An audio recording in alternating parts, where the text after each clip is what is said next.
Allez, c'est donc parti pour ce sujet, note de frais, modifier et mettre à jour le paramétrage dans Aurecia. Donc, votre SIRH sur mesure, on a remis les modules auxquels vous pouvez avoir accès et auxquels vous pouvez être abonné. Et ça concerne aujourd'hui uniquement le module note de frais qui est entouré en vert. Donc, gérer vos notes de frais, on a remis les acteurs courants, donc à savoir le salarié, le manager et le comptable, ou également l'administrateur. Donc, le salarié va enregistrer ses dépenses, transférer ses justificatifs et ensuite suivre le remboursement de ses notes de frais. Le manager, quant à lui, est informé instantanément de la demande, va pouvoir valider, gérer les dépenses, donc avoir des visibilités spécifiques quant aux dépenses, valider le remboursement. Et le comptable va avoir une visibilité particulière où il va définir des modalités de remboursement, être alerté, générer des ordres de virement au format CEPA, par exemple. Donc aujourd'hui, on va vraiment s'appuyer sur la partie du comptable et de l'administrateur plus précisément dans la gestion des notes de frais et le paramétrage. En premier lieu, créer les profils de notes de frais. Donc, la vue que vous pouvez avoir pour la création des notes de frais, c'est depuis votre espace admin sur notes de frais dans profil et regroupement. Donc, on fera la démonstration tout à l'heure. Donc là, on va rester sur cet écran pour vous expliquer la manière dont le définir. On verra concrètement après où ça se passe. On crée donc un nouveau profil. L'intérêt de créer des profils, c'est de définir des paramètres différents selon les interlocuteurs. Par exemple, la direction va avoir droit à des avantages différents, par exemple des plafonds différents, la possibilité d'avoir des invités internes ou externes, etc. Et le standard va avoir des plafonds qui peuvent, par exemple, être limités sur une dépense en restaurant. Donc vraiment, création de profil, c'est de définir des dépenses qui peuvent être similaires, des dépenses qui peuvent être différentes, avec des plafonds et des paramétrages différents sur chaque dépense. Donc ici, on est dans le barème direction. Donc, on va définir le nom du barème, le code du barème, la fréquence des notes de frais. Donc, la fréquence des notes de frais se définit directement depuis le profil. On peut générer une création automatique de notes de frais également depuis le profil. Le nombre maximum de notes de frais par mois, on peut en créer le plus souvent, c'est 2 notes de frais par mois sur lesquelles on regroupe toutes les dépenses. L'activation, des justificatifs à valeur probante. Donc, les justificatifs à valeur probante, c'est la possibilité d'horodater des documents justificatifs par un tiers de confiance. Donc, une fois qu'on l'active sur le profil, ça déclenche le justificatif obligatoire sur l'ensemble des dépenses. Ensuite, vous pouvez reparamétrer. Donc, c'est des justificatifs obligatoires sur toutes les dépenses, sauf les frais kilométriques.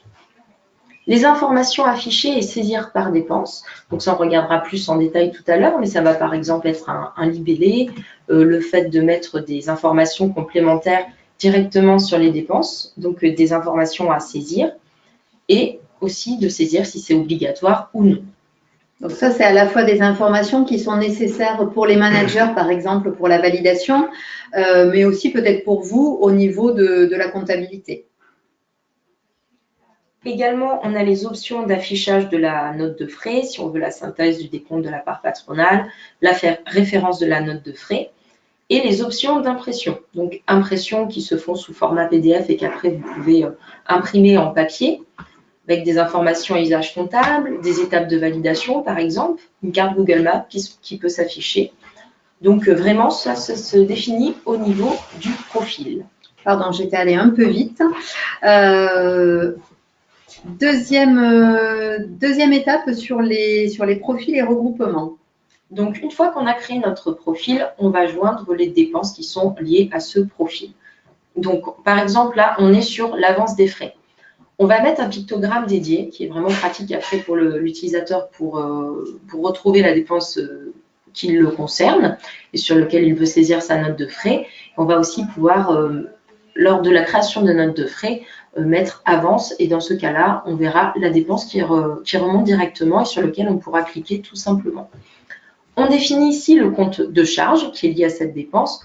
Donc ça, c'est des informations que vous pouvez retrouver au sein de votre comptabilité ou si vous avez un prestataire externe, c'est votre prestataire qui va vous donner ces informations. Le ou les comptes de TVA, s'il y a de la TVA, le ou les taux de TVA et les pourcentages de TVA récupérables. Si vous avez une TVA récupérable à 20%, par exemple, vous pouvez le définir directement depuis le type de la dépense. Au niveau des types de remboursement, on va pouvoir définir si le type de dépense est en frais réels, en forfait ou en indemnité kilométrique. En forfait, on va pouvoir définir un plafond ou non, et donc indemnité kilométrique correspond aux frais kilométriques. Ensuite, on va avoir la gestion des invités, donc une gestion des invités qui peuvent être des invités internes, et dans ce cas-là, ça va retrouver les invités, donc l'annuaire salarié de votre entreprise, sur lequel vous pourrez dire « j'ai invité un collègue au restaurant ». C'est directement depuis le type de dépense qu'on définit la gestion des invités, et un invité externe qui va être une case vide où on définit la société qui est concernée. Ensuite, on va pouvoir dire si la dépense induit une déduction de titre restaurant ou non. Donc là, ça va vraiment être pour les restaurants du midi dans la majorité des cas. Si on a besoin d'un justificatif, donc le justificatif, est-ce qu'il est obligatoire ou est-ce qu'on peut joindre un justificatif? Et ensuite, les contrôles à la saisie qui se font directement depuis le type de dépense concernée. Donc, tout ça est dans la même rubrique profil et regroupement. Hein. Ensuite, sur chaque dépense, vous allez pouvoir créer ou dupliquer un axe analytique. Alors, l'axe analytique peut être utile sur une dépense pour dire j'ai fait une dépense de restaurant avec tel client, sur tel projet, sur telle tâche. Donc, c'est quelque chose qui est lié au module note de frais. Et également, si on va plus loin dans le détail, si vous avez de la comptabilité analytique, le fait de définir le client concerné sur la note de frais, ça va vous permettre de remonter cette information dans votre export comptable. Donc là, c'est un autre sujet, mais en tout cas, ça se définit depuis ici, donc c'est important pour la définition de vos axes analytiques, de le faire pour vos types de dépenses. Ensuite, donc, vous pouvez créer un axe analytique depuis espace admin, note de frais, axe analytique et ouvrir. Ici, vous allez donner un nom à l'axe dans le champ description. Donc là, on choisit le champ client. On coche la case affichée dans les notes de frais afin de pouvoir utiliser cet axe dans les feuilles de temps ou dans les notes de frais en l'occurrence. Et on coche la case rendre obligatoire la saisie si vous souhaitez que cet axe soit renseigné obligatoirement lors de la déclaration des notes de frais. C'est ce qu'on vous conseille, car si vous avez de la comptabilité analytique et que vous ne mettez pas cette case, vous risquez de vous retrouver à la fin du mois avec des dépenses qui n'ont pas de comptabilité analytique dédiée. Donc, c'est très important de le cocher à ce niveau. Comment créer ou dupliquer un compte analytique? Donc, vous ouvrez dans les notes de frais l'axe qui est concerné. Donc là, on est dans le client et on va dans l'onglet compte. Vous avez l'onglet général et l'onglet compte. Vous pouvez créer un axe analytique en cliquant sur les 3 petits points verticaux, puis choisir d'insérer une nouvelle ligne et créer le nom du compte. Donc là, on a client 1, client 2, client 3. Et ensuite, on enregistre l'axe. Donc, on peut dupliquer les axes, on peut les mettre par ordre chronologique ou alors changer leur ordre sur le côté, sur les petits points qui sont tout à gauche de l'écran sur la copie d'écran. Maintenant, paramétrer un compte analytique. Donc, paramétrer un compte analytique par rapport aux notes de frais, c'est ici que vous allez renseigner donc le nom du compte, le nom du code et rendre visible l'axe ou non. Donc, vous pouvez rendre un axe visible pour certains collaborateurs, donc un service par exemple ou une équipe projet, et le masquer si ça n'est pas utile aux collaborateurs. Donc, ça peut être vraiment utile si vos collaborateurs n'ont pas à saisir d'axe, au moins ils ne sont pas impactés par l'axe concerné. Également, vous voyez en bas de l'écran que vous pouvez définir un budget et une charge en jour. Donc là, c'est lié au module temps activité, mais un budget, ça va vraiment être lié aux notes de frais. On va pouvoir voir par rapport aux notes de frais qui sont faites et validées en fin de mois, quelle est la part du budget qui a été allouée à cet axe. Donc, cette partie-là, Justine, n'est visible que pour nos clients qui utilisent à la fois note de frais et temps d'activité. Alors, ça peut être visible seulement pour note de frais si on veut mettre un budget de notes de frais dessus. Par contre, la partie charge va être utile seulement pour les clients qui ont le module temps activité. On peut désactiver un compte analytique tout simplement en le décochant à gauche de l'écran, comme vous pouvez le voir, puis enregistrer à la suite. Donc, c'est pour l'archiver, comme vous pouvez archiver vos utilisateurs sur Aurecia. Alors, maintenant qu'on vous a présenté voilà, les différentes étapes et les bonnes pratiques, je vais peut-être passer la main. Alors, on va faire un petit changement de présentateur de manière à ce que Justine partage son écran. Juste un tout petit instant. Voilà. Un petit tour de passe-passe et vous êtes désormais sur l'écran de Justine. Alors, j'en profite, peut-être qu'on a quelques questions. Est-ce qu'à ce stade-là, vous avez des questions à nous poser ou on passe plutôt à la pratique? Alors, est-ce qu'il est préférable de désactiver ou de supprimer les axes analytiques? Alors, il est préférable de les désactiver parce que après, si vous avez de la gestion analytique à faire, de l'analyse des dépenses, vous pourrez toujours retrouver cet axe, alors que si vous le supprimez, ça s'enlève définitivement de vos archives. Donc sur Aurecia, que ce soit des utilisateurs, des axes ou des dépenses, vraiment, on vous conseille d'archiver plutôt que de supprimer. Ça permet à tout moment de retrouver l'historique et de pouvoir affiner vos analyses, par exemple annuelles ou par client, si vous avez du reporting à effectuer.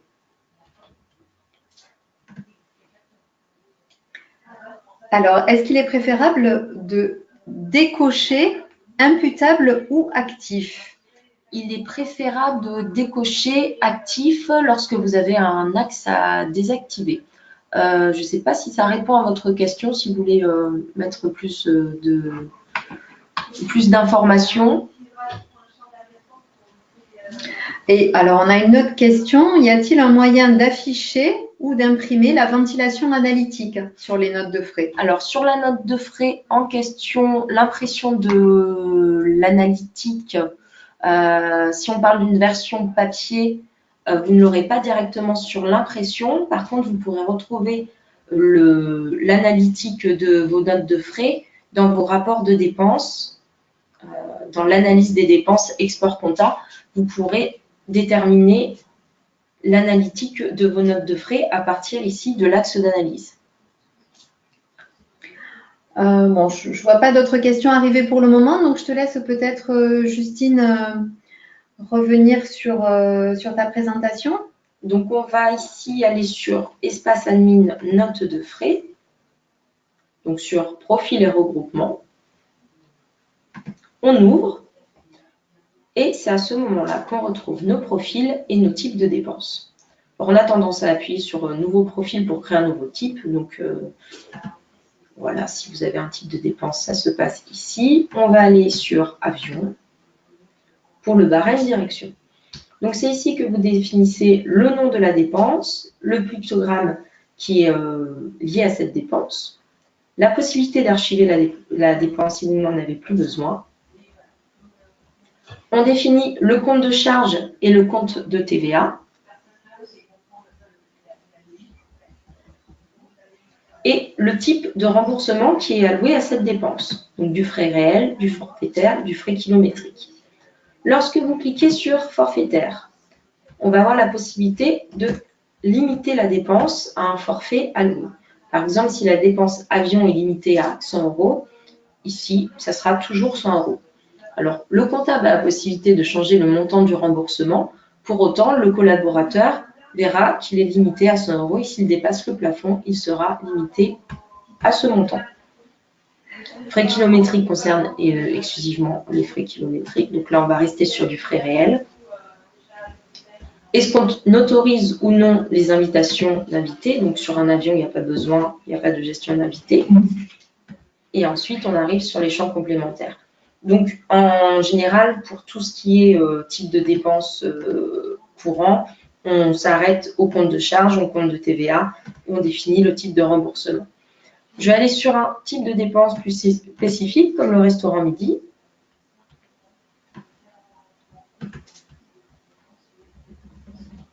Alors, je vous demande un petit instant, juste que je remonte sur l'écran.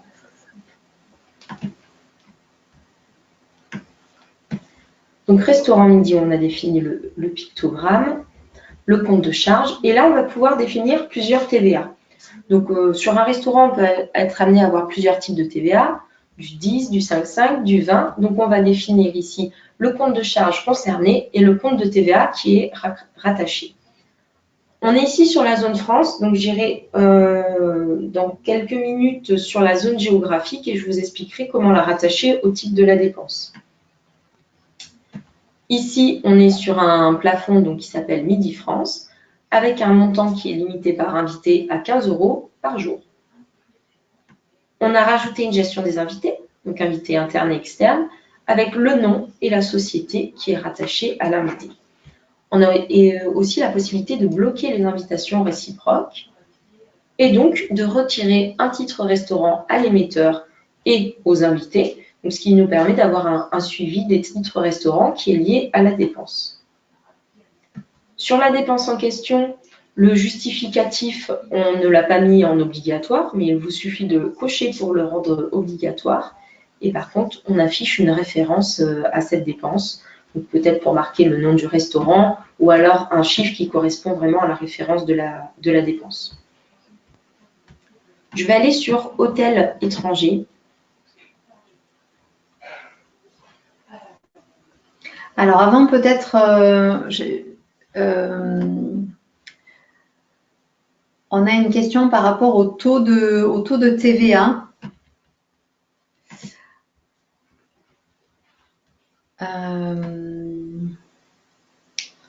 Alors, ça a l'air assez spécifique. Votre question est assez complète, Elisabeth. Donc, ce qu'on va faire, c'est qu'on va noter votre question et c'est votre consultant probablement ou le support qui reviendra vers vous parce que ça a l'air assez complexe à traiter. Mais en tout cas, votre question est bien notée. On va vous faire un retour. Alors ici, je suis sur une dépense d'hôtel, par exemple. Sur le budget d'hôtel, on peut avoir, par exemple, sur une même note de frais, plusieurs hôtels sur lesquels on va mettre 2 nuits, par exemple. Donc ici, ça vous permet de saisir un budget qui peut être par dépense, par jour, par mois ou par semaine. Donc vraiment, sur les plafonds, n'hésitez pas à modifier si le paramétrage ne convient pas. Donc, on était ici sur les profils de dépenses et les types de dépenses lorsqu'on souhaite en créer. Donc, il suffit d'appuyer sur le petit plus. Et pour dupliquer la dépense, ça se passe en haut avec les 2 petits carrés pour dupliquer l'élément. Donc, on clique sur dupliquer. Et ici, on va pouvoir définir à qui ça s'adresse le barème ou non. Je vais retourner sur espace admin, note de frais. Donc, on retrouve nos profils, nos zones géographiques. Donc, je clique sur zone géographique et TVA. Et ici, donc, si j'ai plusieurs pays qui sont concernés, je vais pouvoir définir les TVA qui concernent chacun de mes pays. Donc, par exemple, si c'est Allemagne, Belgique et on n'a pas de récupération de TVA, pour autant, on veut mettre sur la dépense que ça concerne cette zone-là, on crée une zone géographique dédiée sur laquelle on va pouvoir ou ne pas pouvoir mettre de zone de TVA. Tout ça concerne votre propre paramétrage. Et pour France, on va pouvoir définir donc les taux de TVA qui sont reliés à la France. Reste de l'Europe, pareil, on va pouvoir définir différents taux de TVA. Et c'est directement lors de la saisie de la dépense qu'on ira choisir le taux de TVA qui est concerné. Donc, c'est ici qu'on va créer nos nouvelles zones de TVA. Alors, je vais en créer une nouvelle que je vais appeler test et sur lequel je vais définir donc, un taux en vigueur avec une valeur à 5,5, un compte de charge dédié et une date de début que je vais définir sur mon année civile. Alors, par rapport à ma zone de TVA,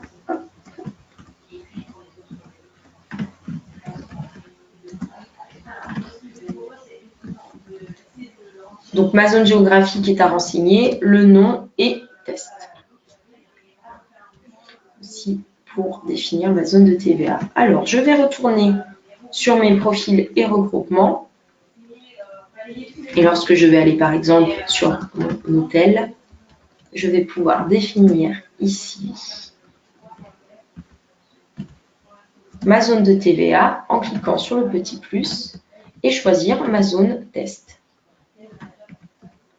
Et c'est à ce moment-là que je vais dire aussi si ma TVA est récupérable, donc le taux de TVA récupérable, en général c'est soit 100%, soit 0%.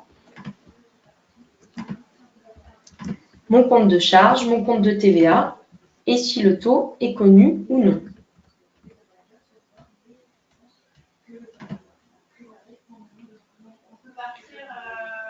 Alors, on avait une question sur les regroupements.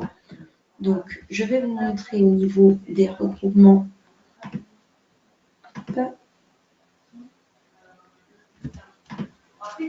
Alors, regroupement, c'est souvent lié à des...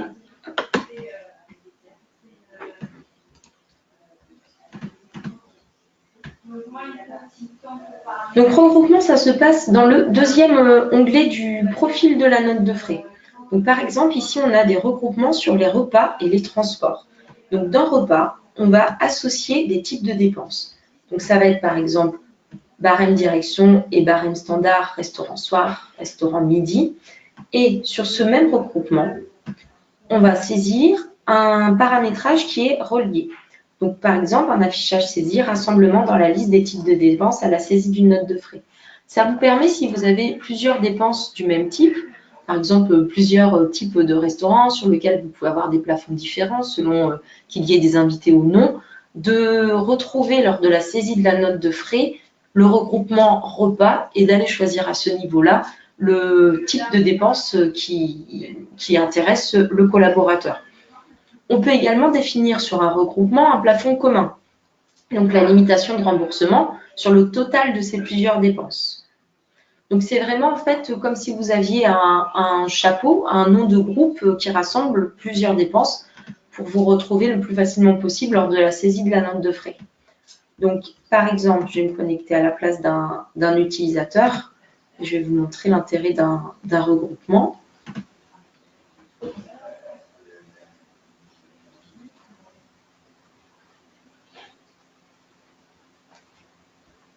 Donc ici, on va aller sur la note de frais, créer la note de frais et donc lorsque Julie va saisir un type de dépense restaurant, on voit que dans la... Alors excusez-moi, c'était le type de dépense repas. On voit que dans le regroupement de repas, on retrouve le restaurant midi et le restaurant soir. Il y avait un deuxième type de regroupement qui était transport. Et dans transport, donc on retrouve tous les types de transport. Donc c'est vraiment un affichage en fait. C'est l'affichage qui vous permet d'avoir les notes de frais définies et un affichage de ce type avec tous les types de transports qui sont regroupés. Voilà, j'espère qu'on a répondu à votre question, Laetitia, sur le regroupement. Nadia aimerait que tu montres où compléter les barèmes de limitation par zone géographique pour les restaurants et les hôtels. Alors, barème de limitation, c'est-à-dire, est-ce que c'est... Les plafonds? Est-ce que par zone géographique... Alors, oui, c'est ça, les plafonds. D'accord. Donc, les plafonds vont se définir directement depuis le type de dépense. Ça ne se définit pas depuis vos zones géographiques. Donc, par exemple, si je reprends... Je vais reprendre une dépense de type restaurant.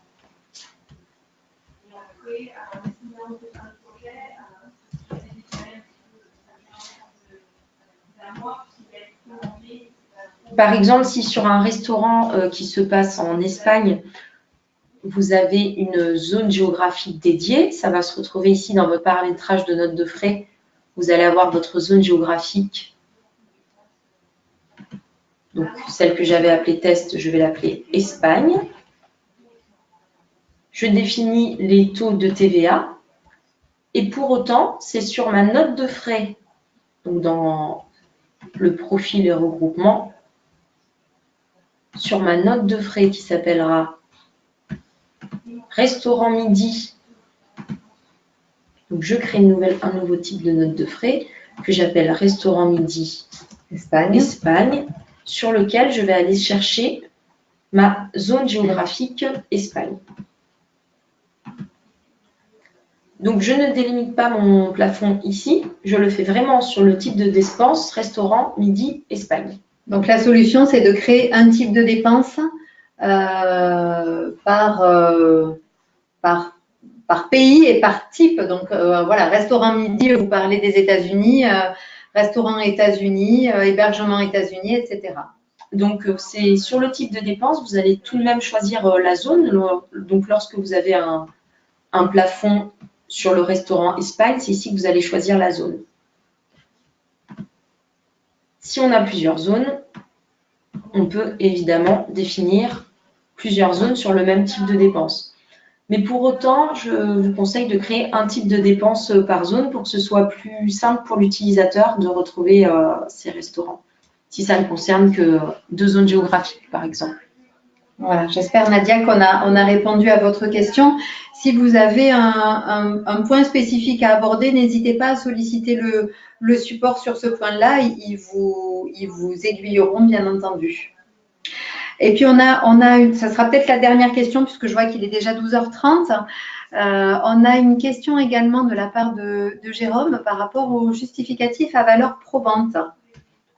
Donc, il nous dit le paramètre a bien été activé. En revanche, certains justificatifs ne sont pas identifiés, n'ont pas été certifiés, si je comprends bien, à valeur probante. Donc, comment faire dans ces cas-là? Alors, les justificatifs à valeur probante, c'est effectivement quelque chose qui est identifié par un tiers de confiance. Donc, ça peut vraiment dépendre du justificatif qui a été relié à la note de frais. Lorsque l'option justificatif à valeur probante est activée, donc ici, je vais vérifier si c'est bien le cas. Depuis mon profil de note de frais, je vais dans barème standard. J'active le justificatif à valeur probante ici.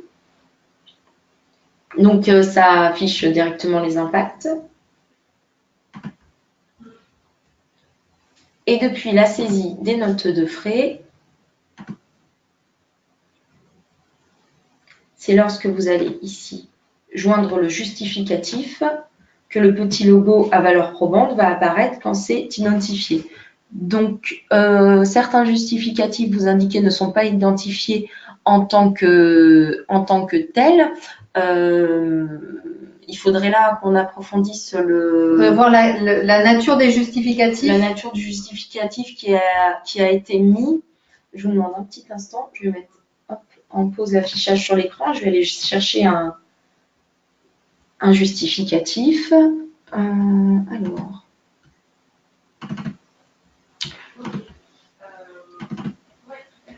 Donc, on est en train de travailler pour pouvoir vous montrer ça, Jérôme. Est-ce que, si vous avez d'autres questions, c'est peut-être les derniers instants pour pouvoir les poser. Et puis, s'il y avait des questions sur lesquelles on ne peut pas répondre, on les relaiera au support, bien entendu, de manière à ce que vous ayez une réponse. Alors, je vais...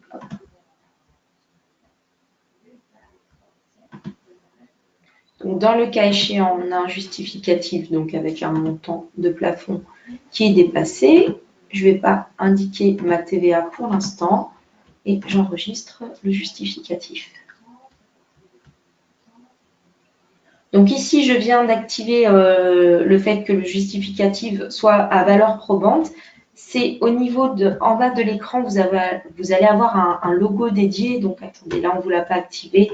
Je retrouve juste l'article qui vous montre.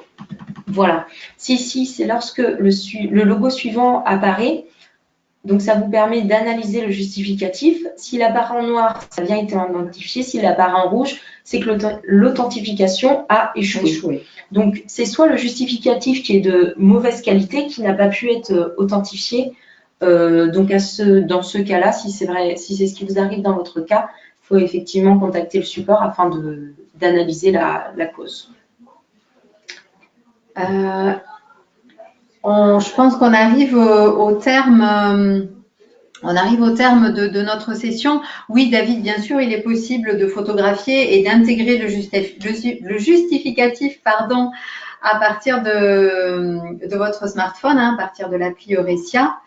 Alors, il y a une question sur la modification du barème kilométrique. Si vous en avez besoin, je vous invite à contacter le support pour l'instant. C'est vraiment un sujet à part entière parce que la définition du barème kilométrique se fait depuis le module note de frais, mais selon les besoins que vous avez, il se peut que ce soit un consultant qui va intervenir, donc un pack assistance, donc ça sera mieux de l'intégrer peut-être dans un prochain webinaire pour la définition d'un barème kilométrique de note de frais. Donc, en attendant, Véronique, vous faites un ticket à support@eurecia.com de manière à ce qu'on puisse vous apporter la solution par rapport à la modification de ce barème.